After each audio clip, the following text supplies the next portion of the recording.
이 3부 예배에 나온 여러분 모두에게 하나님께서 늘 감싸 주시길 바랍니다. 아멘. 우리 옆에 분들하고도요, 하나님께서 늘 감싸 주시기 바랍니다. 3층도 감싸 주시기 바랍니다. 네. 우리 2월달 성과함송 같이 함송해 볼까요? 하나님께 시작. 하나님께 가까이함이 내게 복이라. 내가 주 여호와를 나의 피난처로 삼아 주의 모든 행적을 전파하리이다. 시편 73편 28절 말씀. 아멘. 저는 이 말씀을 여러분들이 체험을 했으면 좋겠어요. 내가 누구와 늘 가까우냐에 따라서 그 가까운 사람의 영향을 받습니다. 하나님께 가까이 하면요, 하나님께 영향을 받고 하나님께 복을 받습니다. 내가 하나님께 가까이 하면서 받은 복이 무엇인지, 오늘 시편 기자도 그러지 않습니까? 주 여호와를 나의 피난처로 삼아 주의 모든 행적을 전파하리다 그랬어요. 주께서 나와 함께 하셔가지고서 모든 행적을 전파하리다. 영어 표현에 의하면요, I have made my sovereign Lord my refuge 그랬어요. 그 표현이 너무 멋있어요. 주 여호와 하나님, my sovereign Lord, 주 여호와 하나님을 나의 피난처로, 사역동사거든요, 만든다 그랬어요. 그 하나님이 여러분의 삶 가운데에서 피난처가 되어서 여러분이 하나님이 나를 이렇게 인도해 주셨어요, 저렇게 인도해 주셨어요. I'll tell of all your deeds 그랬어요. all your deeds, 영어성 표현에 하나님께서 행하신 나의 모든 행적, deeds, 행위를 갖다가 증거하리이다 그랬어요. 이것에 여러분들이 주인공이 될 수 있기를 축원합니다. 자, 오늘은 사도행전 강의 236번째가 되겠습니다. 시와 말참 인생이라는 제목으로 말씀을 준비했습니다. 시와 말참은 시 중에 국어사전에 없는 제가 만든 조어입니다. 성경을 묵상하면서 시와 말참이라고 하는 그 주제를 만들게 되었습니다. 지난 시간에는 사사시대에 반복되는 사사시대가 우리에게 주는 영적인 교훈이 무엇인지 말씀을 드렸죠. 사사시대는 배은망덕했다가 매맞았다가 회개하고, 그래도 회개에 약하신 하나님이 또다시 구원해 주시는 그런 하나님에 대해서 말씀을 드렸습니다. 이 사사시대를 마감하고 340년의 시대를 마감하고 이스라엘의 새로운 시대가 도래하는데 왕정시대입니다. 이제 왕을 세우는 것이죠. 근데 그 이스라엘의 일대 왕이 사울 왕입니다. 근데 그 사울 왕의 행적도, 사울 왕도 40년 동안 통치를 했거든요. 그런데 이 사도 바울이 사울 왕에 대해서 어떻게 묘사를 하고 있느냐, 앞부분은 좀 긴데 뒷부분은 굉장히 간단하게 마칩니다. 21절 22절을 보면요, 그 후에 그들이 왕을 구하거늘 하나님이 베냐민 지파 사람 기스의 아들 사울을 40년간 주셨다가 패하시고 그랬어요. 거기다 줄을 치실까요? 패하시고 왕을 구했어요. 그랬더니 출신 성분 베냐민 지파 사람, 또 누구요? 기스의 아들 사울을 40년간 주셨다가 패했다. 여러분, 패라는 말은 참 듣기 어감이 별로 안 좋습니다.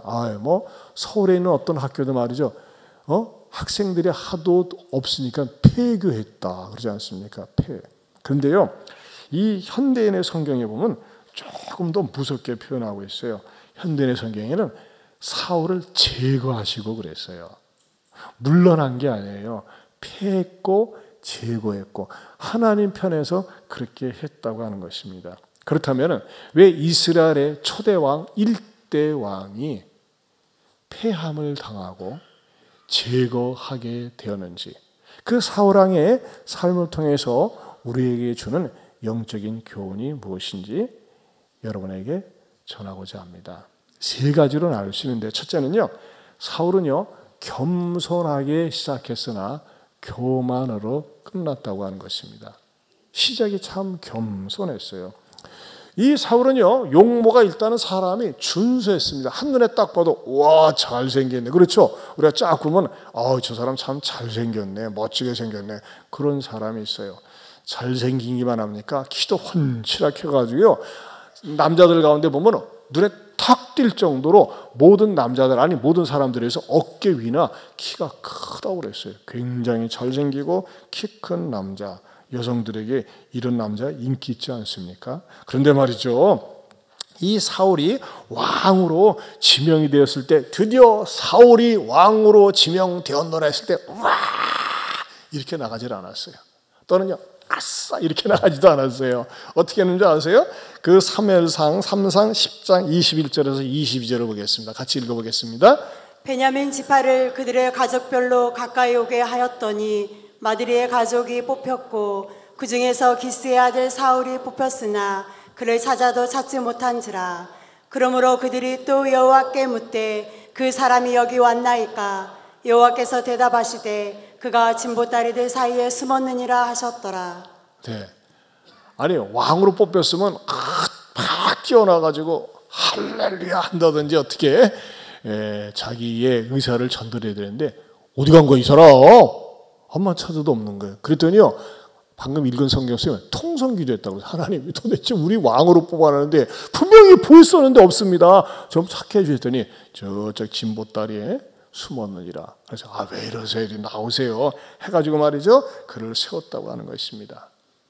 자, 그런 모습을 본 이스라엘 백성들의 태도가, 반응이 어땠는지 아세요? 10장 24절 3상 같이 봅니다. 시작. 사무엘이 모든 백성에게 이르되 너는 여호와께서 택하신 자를 보느냐? 모든 백성 중에 짝할 리가 없느니라 하니 모든 백성이 왕의 만세를 외쳐 부르니라.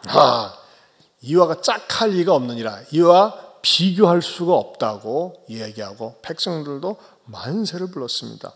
얼마나 출발이 감동적입니까? 아마 인류 역사상 왕으로 딱 선출이 되는데 짐구러미에 가서 숨어가지고 꼭꼭 숨어라 머리카락 보인다 막 술래잡기 하는 것도 아니고 이런 사례가 없습니다. 참 겸손하게 이렇게 등장을 한 사람이 바로 사울 왕이었다고 하는 것입니다. 근데 사울 왕은 말이죠, 시간이 지나면서 어떻게 됩니까? 교만해지기 시작해요. 건방지기 시작한다는 것입니다.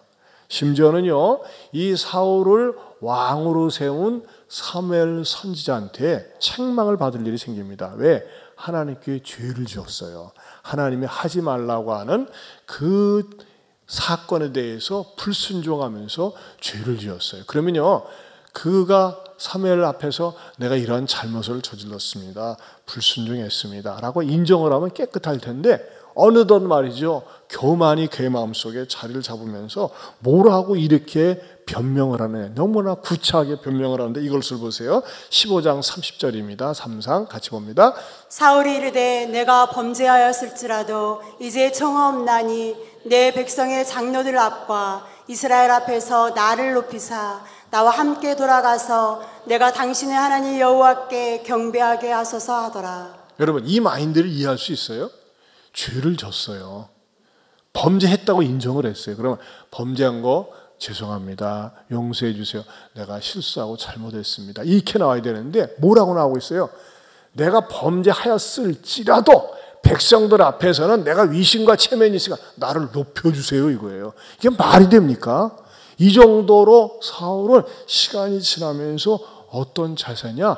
교만한 마음을 가지고 하나님 앞에서 맞설려고 했다고 하는 것입니다. 여러분, 여기에서 주는 정말 중요한 교훈이 있습니다. 우리가 신앙생활하면서 하나님과 사람 앞에서 겸손해야 합니다.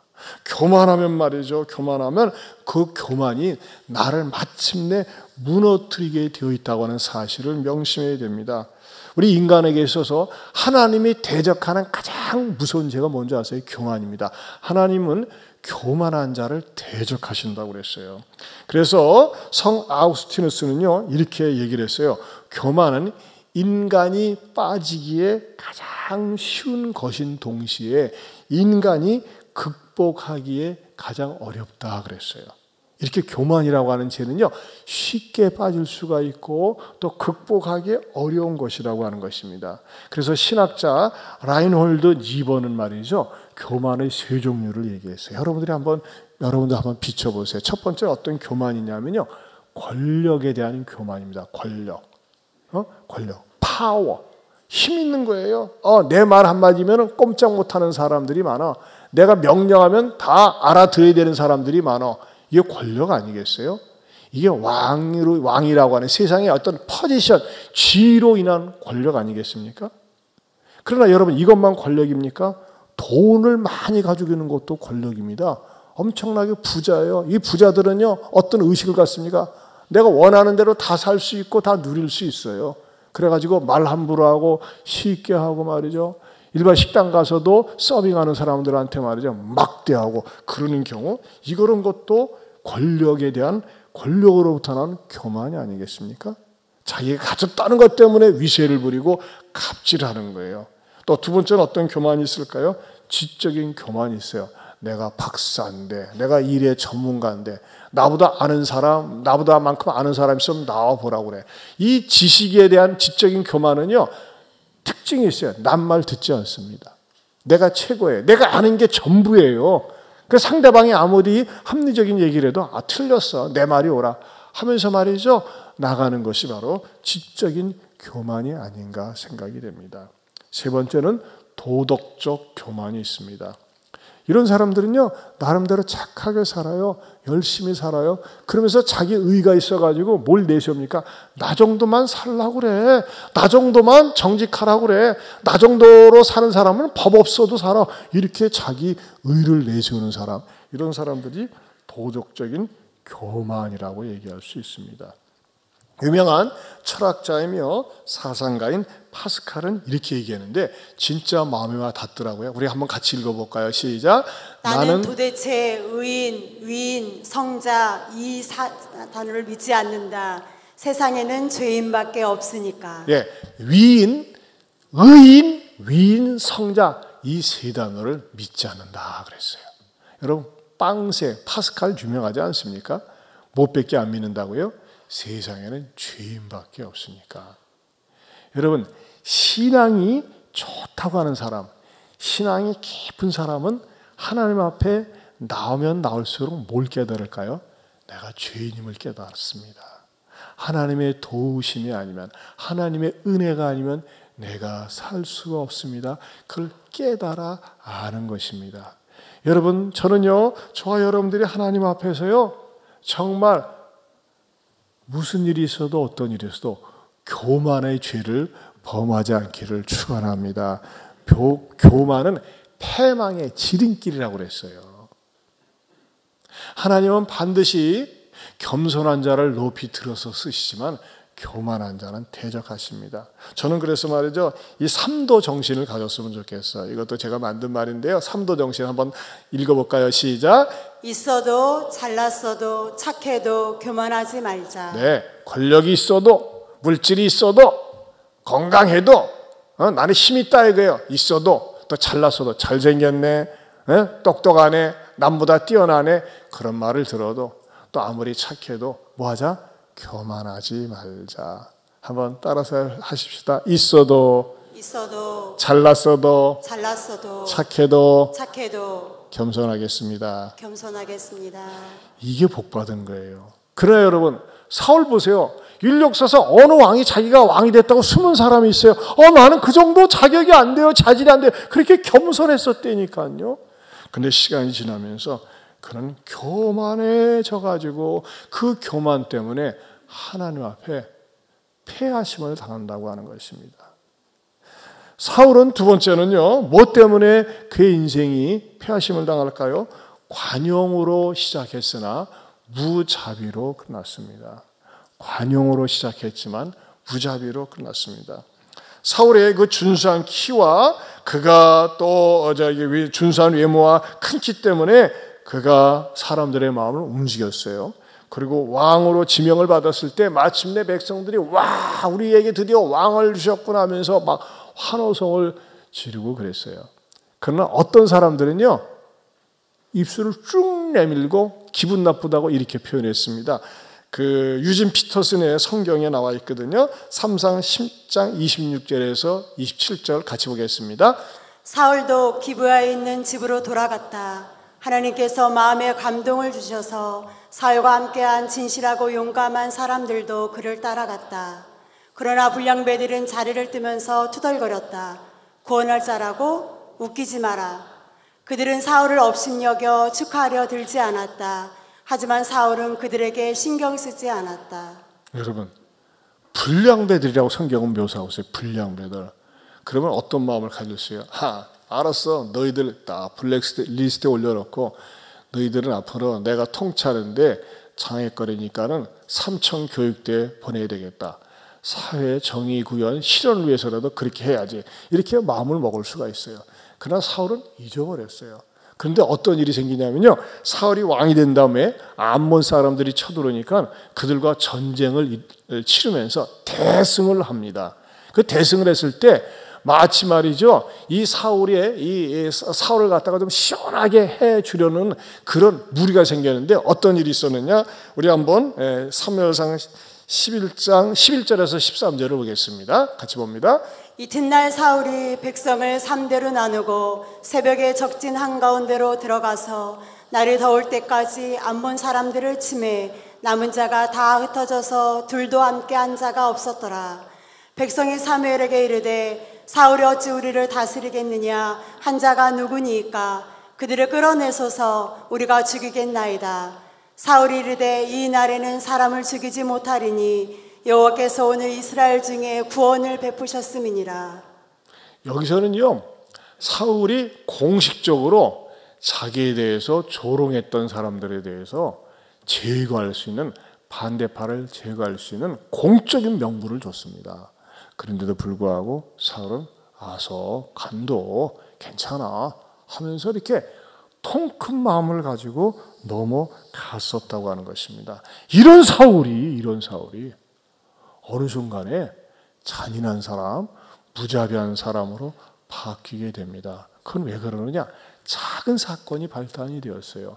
다윗이 블레셋의 수장, 대장 골리앗을 돌 하나 가지고 쓰러뜨린 다음에 여인들이 유행가를 지어서 불렀는데 사울은 천천히요, 다윗은 만만이라고 노래를 부르는데 그냥 노래 가사 여자들이 그냥 그렇게 불렀는가 보다라고 그냥 잊어버리면 되는데 그 노래 가사는 딱 마음속에 새기면서 가만히 있어봐. 저놈의 새끼가 저렇게 노래를 부르는 거 백성들이 보면 이 다음에 내 왕권을 찬탈할 거 아니야. 그때 다윗은 17살이었어요. 18살. 어린 소년이 어떻게 그런 마음을 먹을 수 있겠어요. 그리고 이 사울은 말이죠, 다윗이 마음에 들어가지고 자기 딸을 갖다가 줄 정도로 사위로 삼았습니다. 그런 다윗에 대해서 이 사울은 말이죠, 미운 마음을 갖고 내가 저놈을 없애버려야지만이 잠자리가 편하겠다. 저놈을 없애야지만이 내 왕권이 유지되고 내가 편하겠다 하면서 말이죠, 이 앙심을 품고 미워하기 시작하고 많은 시간을 다윗을 죽이고 암살하려고 하는데 시간을 소모합니다. 그래서 다윗은 견딜 수 없어가지고 도망자 아닌 도망자가 되어서 천국 방방곡곡을 도망하면서 다니다가 어떤 일이 일어나느냐? 아히멜렉이라고 하는 제사장에 가서 제사장님, 제가 도망 다니다가 너무나 배가 고프네요. 양식도 갖고 오지 못하고 먹을 것 좀 주세요 하면서 먹을 양식을 구했거든요. 그때 말이죠, 아히멜렉은 너 다윗 왔구나. 이미 알고 있는 인물이니까 순수하게 먹을 양식을 줍니다. 근데 그 얘기가 나중에 말이죠, 사울에게 들어갔어요. 그랬더니 사울이 막 성질을 내면서 내가 미워하는 놈 편을 들어 하면서 그 아히멜렉을 왕궁에다 불러다가 막 책망을 합니다. 어떻게 내가 내 대적으로 삼는 다윗을 갖다가 양식을 주고 또 그가 위험하다고 사울 골리앗이 쓰던 칼을 주느냐 하면서 막 질책을 하니까 오히려 아히멜렉은 말이죠, 정당하게 이렇게 얘기를 합니다. 아마 이 말을 듣고 사울의 얼굴이 뜨뜻해야 했습니다. 어떤 내용이었습니까? 3상 22장 14절에서 15절입니다. 같이 봅니다. 아히멜렉이 왕에게 대답하여 이르되 왕의 모든 신하 중에 다윗같이 충실한 자가 누구인지요? 그는 왕의 사일도 되고 왕의 호위대장도 되고 왕실에서 존귀한 자가 아니니까. 내가 그를 위하여 하나님께 물은 것이 오늘이 처음이니까 결단코 아니니이다.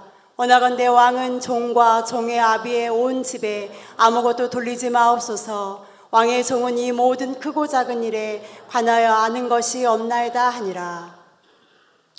왕의 사위 아닙니까? 왕의 호위대장이 아닙니까? 왕실에서 존귀한 자 아닙니까? 어찌하여 이런 짓을 하십니까? 이렇게 아히멜렉이 얘기를 할 때 네 말, 자네 말 듣고 보니까 맞다, 맞아. 아유, 내가 너무나 과했구나 하면서 말이죠. 이 분노를 가라앉혀야 되는데 오히려 사울은 어떻게 합니까?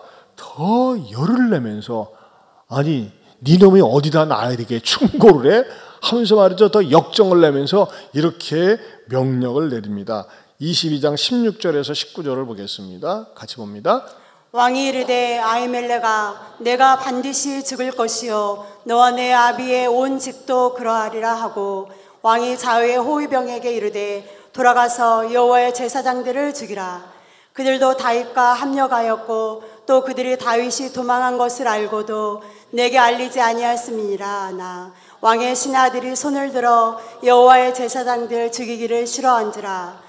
왕이 도액에게 이르되 너는 돌아가서 제사장들을 죽이라 하매 에돔 사람 도액이 돌아가서 제사장들을 쳐서 그날의 세마포 에봇 입은 자 85명을 죽였고 제사장들의 성읍 노베 남녀와 아이들과 젖 먹는 자들과 소와 나귀와 양을 칼로 쳤더라.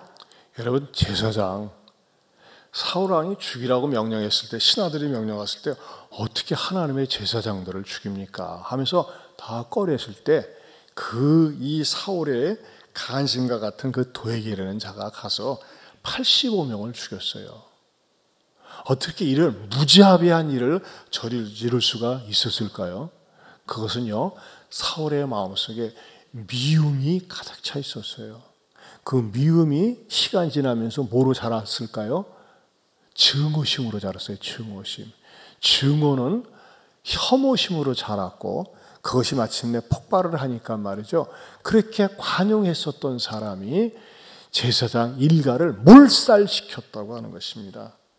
여러분, 이것은 우리하고 전혀 관계없는 일처럼 보이죠. 그러나 여러분, 그렇지 않습니다. 우리도 인생을 살면서 나를 화나게 하고 나에게 상처를 준 사람에 대해서 내가 그 사람을 품고 살면요, 미움 감정이 자리를 잡습니다. 여러분, 어떤 사람에 대해서 미워하기 시작해 보세요. 그 미운 사람을 묵상하고 암송하고 떠올려 보세요. 그 미운 사람이 제거되든지 내가 사라지든지 하지 않는 이상 말이죠, 절대 해결되지 않는다고 하는 것입니다. 요즘 뉴스에도 얼마나 증오 범죄가 많이 일어납니까? 스토킹을 안 받아줬다고 살해하고, 내 말 안 들어줬다고, 나를 무시했다고, 나를 업신여겼다고 말이죠. 그런 일들이 얼마나 많이 있는지 몰라요. 미국 같은 데서는요, 거의 매일 총기 사건이 일어납니다. 수틀린다고 마음에 안 든다고. 저는요, 우리 대한민국이 좋은 것 가운데 하나가, 우리나라는 절대 총기를 소유하면 안 됩니다. 만약에 대한민국에도 총을 소유하라고 했다면 맨날 띠릭띠릭 하면서 죽이는 사람 많았을 거예요. 우리 한국 사람들이 세계 민족에 빨리빨리 근성도 있고 성질도 급하고 아무튼 다혈질이기 때문에 사고 많이 났을 거예요. 근데 우리 처음부터 말이죠, 그럼 불법 무기를 소유하지 않도록 법으로 규제를 한 것이 얼마나 감사한지 몰라요. 그러나 그럼에도 불구하고 얼마나 많은 살인사건이 일어납니까? 그러나 이 살인사건의 배후에는 뭐가 딱 자리를 잡고 있어요? 밉다는 거예요. 싫다는 거예요. 없애버려야 되겠다는 거예요. 여러분, 우리는 그러면 인생을 살면서 그냥 늘 사랑하는 사람만 있습니까? 그렇지 않습니다. 때로는 아내가, 남편이, 자녀들이, 부모가, 동서가, 시댁 식구가 미운 사람들이 있을 수 있어요. 나를 일하는데 말이죠, 내 일터에서 나를 갖다가 힘들게 하거나 손해를 끼친 사람 미워 죽겠어요. 어떻게 하면 되겠어요? 이 미움의 감정, 미움의 응어리를 어떻게든지 해결받아야지만이 복이 됩니다. 그럼 어떻게 하면 될까요? 미운 사람 만나가지고 야 임마, 난 네가 미워 죽겠어 이놈아, 너 알아? 그 말을 하면 해결이 될까요? 사람은 말이죠, 희한해요. 내가 어떤 사람에게 당신을 사랑해, 반가워, 보고 싶었어 하면요, 그 말이 그 순간 좋고 휘발성이 있어가지고 날아가요. 더 이상 기억이 안 나요. 그런데 말이죠, 내가 누군가에 대해서 밉다, 당신 싫다면요, 그 말은 오래오래 가더라고요. 제가 이번에 우리 손주들이 엊그저께 왔거든요. 지난 추석 때 와야 되는데 그때는 손주들과 이 큰딸이 전부 다 독감이 걸려가지고 꼼짝을 못했어요. 그래서 아무데도 못 가는데 이번에 이제 봄방학을 맞이해서 내려왔는데 세상에 저희 큰딸이 저한테 아빠 이거 좀 조심해 줬으면 좋겠어. 이렇게 아내를 통해서 들려주는 게 뭔데? 아빠가 전에 이제 우리 그 손녀딸한테 이제 4살인가 5살 손녀딸한테 이제 막 목양시로 오면 말이죠. 막 난리를 치잖아요. 그러면 하도 말을 안 들으니까 제가 그랬대요. 너 이러면 혼나 맴매야? 그랬어. 맴매 맞아 그랬어요. 그랬더니요. 얘가 이번에 내려오면서 할아버지가 나 이번에 잘못하면 맴매한다고 그러면 어떡하지? 그 말을 하더래요.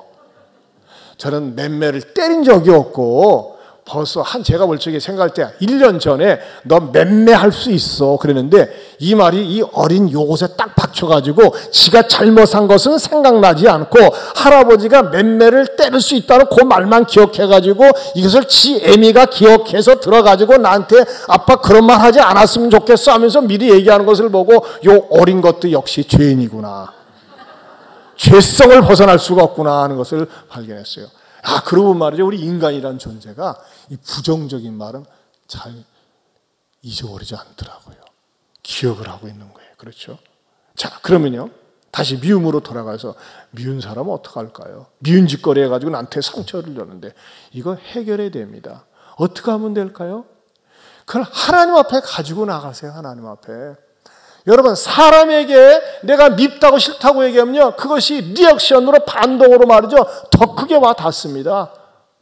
그러나 그걸 하나님 앞에 갖고 나가서 하나님, 그 인간 밉습니다. 그 인간 싫습니다. 나를 괴롭혔습니다. 힘들게 했습니다. 아프게 했습니다. 상처를 줬습니다. 그걸 그대로 하나님 앞에 고백을 해서 그러면 하나님이 야, 왜 그런 말을 나한테 고백하냐? 그런 기도밖에 없냐? 하면서 하나님께서 안 들으시는 것이 아니라 하나님은 들으세요.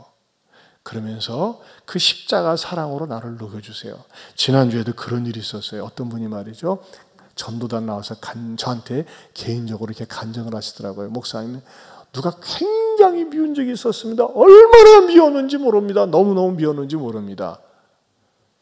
죽이도록 믿고 싶었대요. 그런데 내가 하나님 앞에 그 미움 감정을 가지고 막 하나님 앞에 기도했더니 어느 순간에 그 미움이라는 감정 자체가 다 사라졌더래요. 옛날엔 그 인간을 만나면 속이 부들부들 떨리고 치가 떨리고 그랬는데 전혀 그런 마음이 없이 평온한 마음을 가지고 대할 수 있었고 오히려 주님의 사랑으로 대할 수 있었다 그랬어요. 왜? 어떻게 해요? 하나님 앞에 나가 기도하고 매달렸더니. 그래서 그게 여러분 신앙생활의 기도의 축복인 거예요. 여러분 찬양 가운데 이런 찬양이 있어요. 마음에 분노 가득 찰 때 기도했나요? 나의 앞길 막는 친구 용서했나요? 기도는 우리의 안식 빛으로 인도하리. 앞이 캄캄할 때 기도 잊지 마세요. 우리 한번 2번 반복해서 부르겠습니다.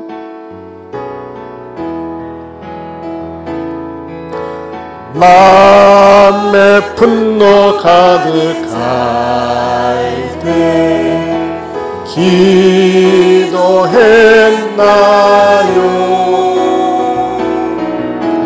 나의 앞길 막는 친구 용서했나요?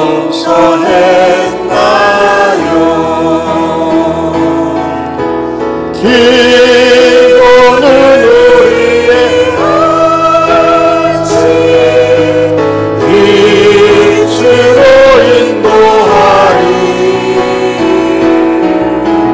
앞이 캄캄할 때 기도 잊지 마시. 한 번 더 마음의 분노가 할 때 마음의 분노 가득할 때 기도했나요? 나의 앞길 막는 친구 용서했나요?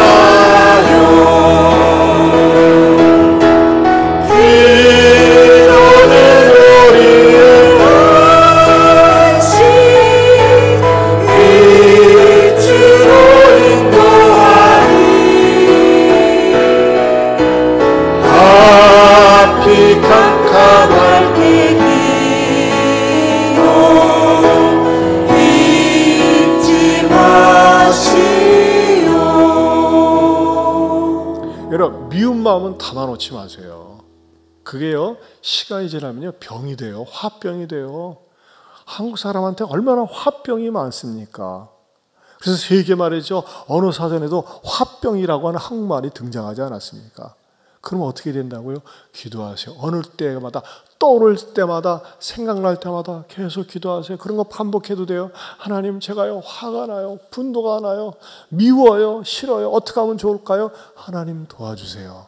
내 힘으로 안 돼요. 하면서 하나님 앞에 기도할 때 하나님께서는 내 마음속에 분노, 미움, 증오 사라지게 해주시고 하나님의 평안이 나를 자리 잡게 하시면서 불쌍히 여기는 마음, 사랑하는 마음을 주실 줄로 믿습니다.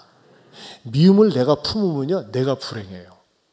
그러나 미움 대신에 사랑과 용서하는 마음을 품으면 내가 행복해요. 여러분, 많은 사람들은요, 건강한 이기적인 생각을 가져야 돼요. 내가 행복해야 돼요. 내가 행복해야 된다는 건 뭐예요? 그것은요, 내가 용서를 해야 돼요. 그게 내가 행복한 거예요. 정신건강, 영적인 건강. 여러분, 이 사울처럼 분노를 끝까지 품고 갔다가 잔인하게 복수하고 끝이 비참해지는 그런 불행한 인생이 여러분 가운데 한 분도 나오지 않기를 축원합니다. 축원합니다. 세 번째는요, 영성으로 시작했으나 육성으로 끝났다는 것입니다. 이런 용어는 없어요. 영성이란 말은 있는데 그냥 제가 워드프레이 이렇게 만들었습니다. 즉 영적으로 시작했다가 육적으로 끝난 거예요. 영적이었던 사람이 육신적인 사람이 된 것입니다. 어떻게 이렇게 됐냐고요? 사울이요, 맨 처음에 어떻게 등장을 하냐면요, 사무엘상에 보면은 그 아버지 기스가 있는데 자기 집에서 기르고 있던 그 집안에서 보물 1호인 암나귀들이 허락도 없이 가출을 했어요. 도망을 갔어요. 그러니까 아버지 사울이, 야, 아버지 기스가, 사울아, 그 암나귀들을 좀 찾아오려면 하면서 사환을 보내가지고 암나귀를 찾으러 보냈어요. 근데 웬종일 암나귀들을 찾으러 돌아다녔는데 끝내 못 찾았어요. 그때 이 사울은 또 효심이 있어가지고, 야, 돌아가자. 이 해도 기울었는데 암나귀들 때문에, 암나귀는 고사하고 아버님이 우리들이 안 들어오는 것 때문에, 늦는 것 때문에 마음고생하시고 염려할 것 같으니까 우린 돌아가자. 그때 사환이, 아이 도련님, 이 동네요, 아주 능하신 그런 기가 막힌 선지자님이 계세요. 사무엘 선지자님 계시는데 그분을 만나 뵙고 좀 어디로 갔는지 물어보면 안 될까요? 야, 무슨 암나귀를 잃어버렸다고 선지자한테 가서 물어보냐. 진짜. 아니, 좀 뭔가 샤머니즘 같지만 그래도 우리가 조금 찾아봤는데 안 되는 거 어떡하겠어요? 이럴 때 좀 선지자님이 용하시니까 좀 물어보면 어떨까요? 그때 이 사울이, 아니야, 선지자 빈손으로 찾아가는 거 아니야. 예를 갖춰야지. 그래가지고 예물을 준비해가지고 사무엘 선지자를 찾아갑니다. 그것이 바로 사울이 이스라엘의 왕이 시작하는 단초가 됩니다. 실마리가 되는 거예요. 그 사무엘이 마음에 들어가지고 그를 데리고 와서 말이죠, 같이 식사를 하면서 사무엘이 늘 같이 훈련시키고 공동체 속에서 예배드리는 선지자들 무리 속에 데리고 가는데 하나님께서요 감동이 돼가지고 사울에게 어떤 사건이 일어나는 줄 아세요? 3상 10장 10절에서 11절입니다. 같이 보겠습니다.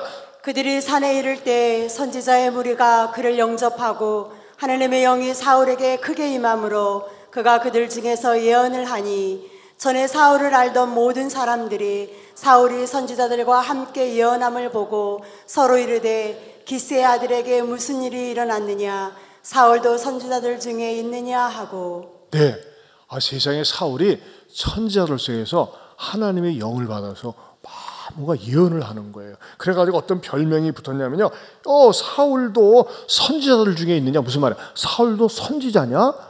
아니, 사울이 말이지 어떻게 선지자 역할을 할 수 있어? 하면서 말이죠, 그의 영적인 체험을, 그의 은사 체험을 인정해 줬다고 하는 것입니다.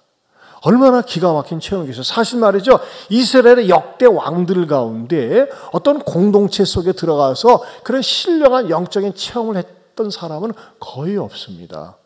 이랬던 사울인데 그가 시간이 지나면서 말이죠, 어떤 마음을 갖습니까? 육적인 사람으로 영성을 버리고 육성을 따라가는 사람으로 변질이 되더라는 것입니다. 어떤 사건이 그렇게 되었느냐? 이 사울이 말이죠, 블레셋과의 전쟁을 치르게 되었는데 그 예배 모든 집례는 번제 제사는 제사장이 드리게 되어 있어요. 그래서 사무엘이 와서 그 제사를 집례를 해야 되는데 사무엘이 좀 늦는다고, 야 간도라, 나도 영적인 체험이 있어, 내가 할게 하면서 말이죠, 선을 넘어버립니다. 선을 넘어버리고 마치 자기가 선지자인 것처럼 제사장인 것처럼 제사를 집례를 합니다. 그리고 다 마친 다음에 사무엘이 왔어요. 아니 어떻게 당신이 제사를 집례합니까? 이것은 제사장이 집례하는 건데. 그러니까 당신이 말이죠, 하도 늦게 오니까 부득이해서 그럴 수밖에 없었습니다. 그때 사무엘이 엄하게 책망을 합니다. 당신이 망령된 일을 행하였습니다. 월권을 했습니다. 선을 넘었습니다. 그렇게 책망을 합니다. 그러면 말이죠, 사울이 죄송합니다, 제가 잘못했습니다 하면서 말이죠, 그가 또 용서를 구했어야 돼. 이상하게 사울은 용서를 구하지 않아요. 제가 지난주도 말씀드렸죠. 하나님이 가장 약한 것 가운데 하나가 뭐라고요? 회개였어요. 회개. 내 잘못했습니다, 제가 교만했습니다, 그럼 될 텐데 그는 회개하지 않고 변명으로 일관했다고 하는 것입니다. 그 변명으로 일관한 그 마음속에 뭐가 있었느냐? 교만한 마음이 있었어요. 나도 영적인 체험을 했었다니까, 나도 안 되니까, 나 정도도 할 수 있다니까, 이런 마음을 가지고 자기 식대로 예배를 집례하면서 하나님께 버림을 받기 시작합니다. 여러분, 저는요, 여기에서 우리 그리스도인들이 배워야 할 중요한 원리를 말씀드리고 싶어요. 여러분, 절대 내 식대로 예배 드리지 마세요. 하나님이 정해놓은 예배 시간이 있고 예배 날이 있고 예배 공간이 있어요. 여러분, 하나님은요, 당신의 백성들이 공동체에서 모여서 하나님 앞에 찬양으로 예배드리고 예배 순서에서 예배드리는 것을 굉장히 소중히 여기세요. 내 식대로 드리는 건 뭐예요? 그냥 아파트에 앉아가지고 텔레비전 틀어놓고 유튜브 틀어놓고 내 편리한 대로 드리는 거예요. 교회 가기 귀찮으니까는, 예배 시간에 앉아있기 귀찮으니까 예배 드리는 거예요. 여러분, 그렇게 예배 드리는 거는요, 건강하지 못한 분들, 몸을 움직이기가 어려운 분들이 부득이해서 드릴 수 있어요. 그러나 사지가 멀쩡한 가운데서도 집안에 틀어박혀 앉아가지고 아파트에 앉아서 응접실에 앉아가지고서 경건하지 못한 자세로 드리는 건, 그건 하나님께 드리는 예배가 아니라 나에게 드리는 예배고 하나님을 이용하는 예배입니다. 하나님이 그렇게 말씀하실 수 있어요. 망령되다고. 하나님께 드리는 예배는요, 온 마음과 뜻과 정성을 다해서 정성껏 드려야 됩니다. 여러분, 죄송하지만요, 예배 시간 지각하는 거 하나님께 대한 결례입니다. 여러분, 대통령을 만난다고 해도 그렇게 늦을 수 있습니까? 아니, 여러분이 면접 시험을 갔는데 늦게 꾼적꾼적 올 수 있습니까? 그럼 하나님이라고 하는 존재가 여러분의 직장에서 면접 시험 가는 그 면접관만도 못하단 말입니까? 아니에요. 아니에요. 하나님은 홀대하는 겁니다. 예배 시간이 정해져 있으면요, 적어도 예배 시간 미리 와서 하나님 이 예배를 받아주세요, 간절한 마음으로 그런 자세로 예배를 드려야지. 물론 부득이해서 예배 늦는 경우는 있어요. 그러나 습관적으로 예배 늦는 거, 그건 뭐예요? 당신을 위한 예배예요. 나를 위한 예배예요. 하나님을 향한 예배가 아니라고 하는 것입니다. 그런 스타일대로 그런 식으로 예배 생활을 하면요, 절대 믿음이 발전하지 않습니다. 예배를 통해서 복을 받지 못합니다. 예배를 통해서 하나님의 음성을 들을 수가 없습니다. 왜? 나 중심의 예배이기 때문에. 예배라는 건요, 우리의 예배의 대상이 하나님이세요. 천지만물을 창조하신 그 하나님께 드리는 예배예요. 특별히 3부 예배를 드리는 여러분, 제가 여러분에게 호소하고 싶어요. 당부하고 싶어요. 내 식대로 예배 드리지 마세요. 시간 정해져 있으면요, 미리 와서. 여러분, 우리 찬양단원이 미리 하나님 앞에 찬양을 하는 거는요, 설교를 갖다가 비맞추기 위해서, 설교를 보조하기 위해서 드리는 것이 아닙니다. 그 찬양 자체가 예배라는 것입니다. 아멘입니까? 어떤 사람은 꼭 찬양 마칠 때쯤 와서 설교들, 아니에요. 설교만 듣는 건 예배가 아니에요. 예배라는 건요, 모든 순서가 다 포함되어져 있습니다.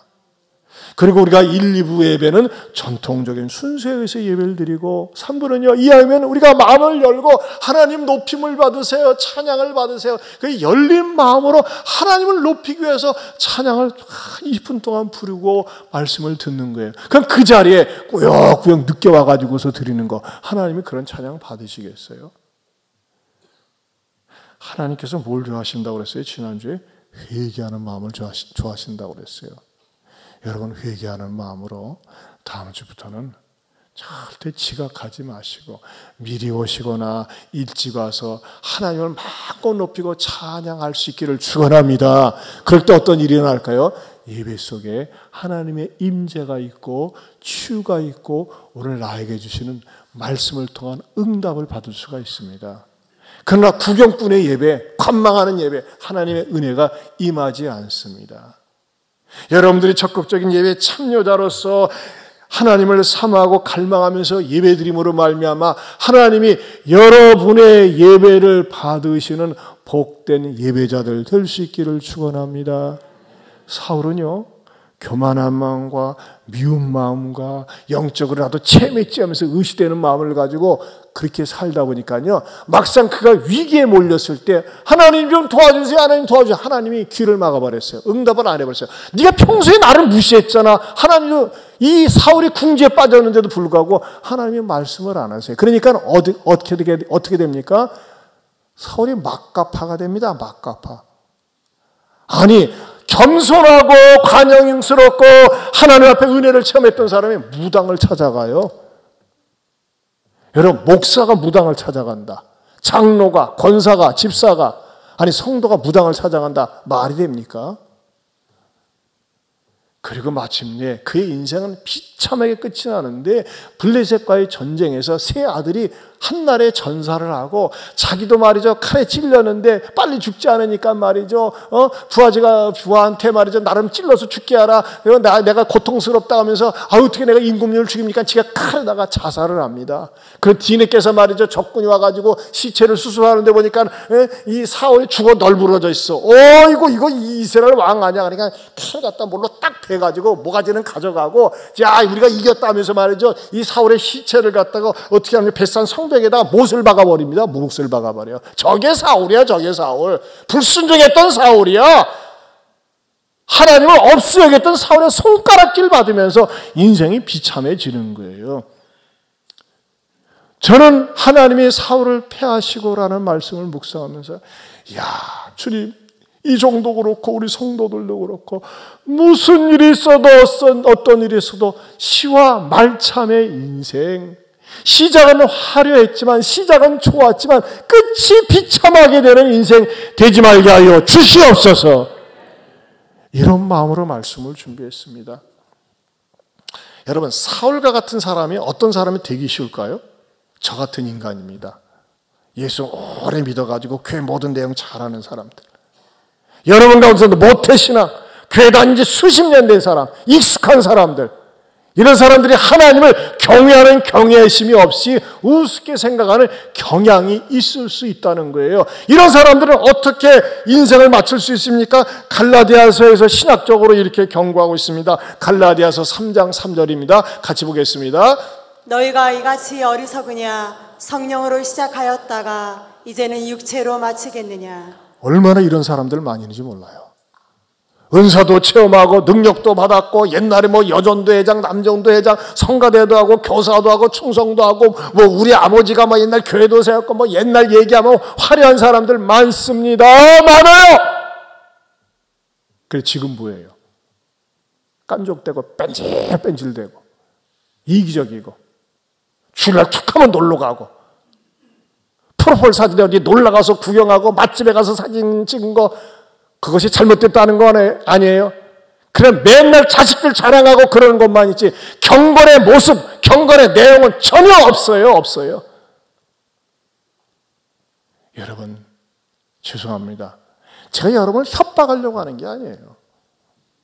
여러분에게 겁주려고 하는 게 아니에요. 저도 그렇고 여러분도 그렇고 처음도 좋았다면 끝도 좋고 처음이 안 좋았지만 끝은 좋은 그런 복된 그리스도인들이 저와 여러분들이 될 수 있기를 주님의 이름으로 축원합니다. 우리 기도하는 마음으로 이 찬양 부릅시다. 오직 주의 사랑에 매여 내 영 기뻐 노래합니다. 오직 주의 사랑에 매여 내 영 기뻐 노래합니다. 이 소망의 영광 기쁨의 땅에서 주께 사랑 드립니다. 오직 주의 겸손에 매여 오직 주의 겸손에 매여 내 영 기뻐 노래합니다. 이 소망의 영광 기쁨의 땅에서 주께 사랑 드립니다. 순종에 매여 주의 순종에 매여 내 영 기뻐 노래합니다. 이 소망의 영광 기쁨의 땅에서 주께 사랑드립니다. 우리 일어서서 주께서 주신 모든 것 주께서 주신 모든 은혜 나는 말할 수 없네. 내 영혼 즐거이 주 따르렵니다. 1절 다시 한번 봅니다. 오직 주의 사랑에 매여 오직 주의 사랑에 매여 내 영 기뻐 노래하며 이 소망의 언덕 이 소망의 언덕 기쁨의 땅에서 주께 사랑 이번에는 겸손에 매입시다. 겸손에 매여 내 영 기뻐 노래합니다. 이 소망의 영광 기쁨의 땅에서 주께 사랑 드립니다. 순종에 매여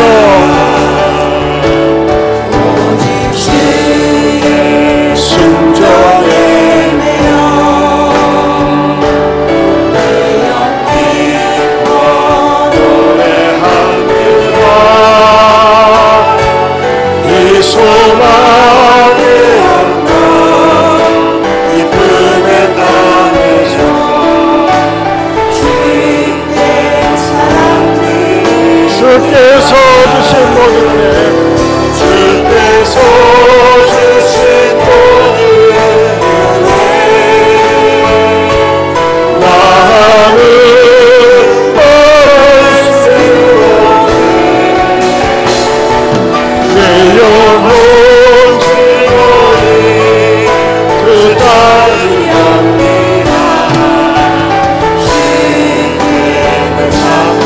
주께서 주신 모든 은혜 주께서 주신 모든 은혜 나는 말할 수 없네. 내 영혼 즐거이 주 따르렵니다.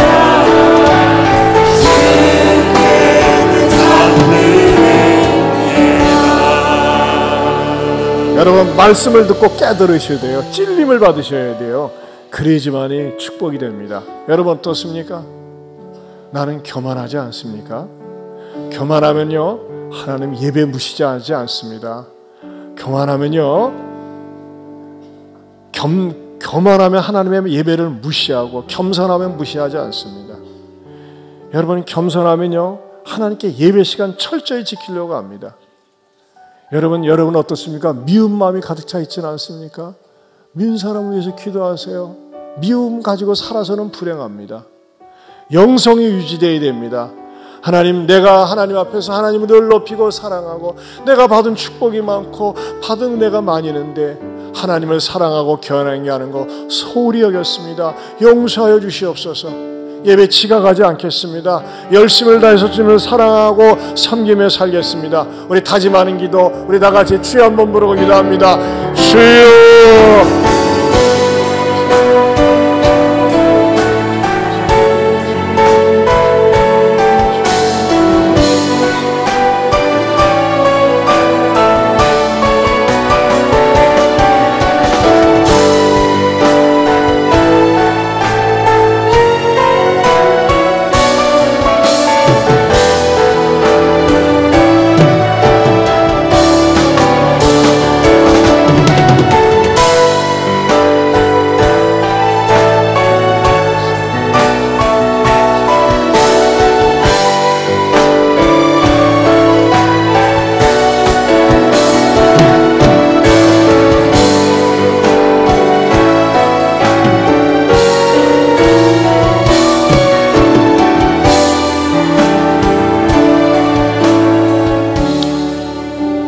하나님 아버지, 회개합니다. 왜 산부 시간에는 유독 지각이 많은지요? 직장도 출근 늦으면 눈치 보일까봐 제 시간에 출근하는데 주님, 저희들이 예배를 밥 먹듯이 지각한 것 이놈이 잘못 가르쳐서 그렇습니다. 용서하여 주시옵소서. 주님, 우리 성도들로 하여금 예배 시간이 기다려지고 미리 와서 앉아서 사모하고 간절한 마음으로 찬양을 부르고 하나님이 기뻐하시는 우리 산부 찬양 예배가 되게 하여 주시옵소서. 하나님 아버지, 교만하지 않게 하여 주시옵소서. 하나님 앞에 건방 떨지 말게 해주시고 하나님 앞에 주님들 관여하는 마음을 가지고 영성을 유지하며 결코 우리 생애 가운데 단 한 사람이라도 시와 말참의 인생이 되지 않게 하여 주시옵소서. 이제는 우리 주 예수 그리스도의 은혜와 하나님 아버지의 변함이 없는 사랑과 성령님의 감화감동 교통하심의 은혜가 오늘 말씀을 듣고 깨닫고 순종하며 살겠노라고, 지각하지 않고 살겠노라고 굳게 다짐하는 모든 성도들 위해, 미워하지 않고 살겠노라고 다짐하는 성도들 위해 영원토록 함께 있을지어다. 아멘.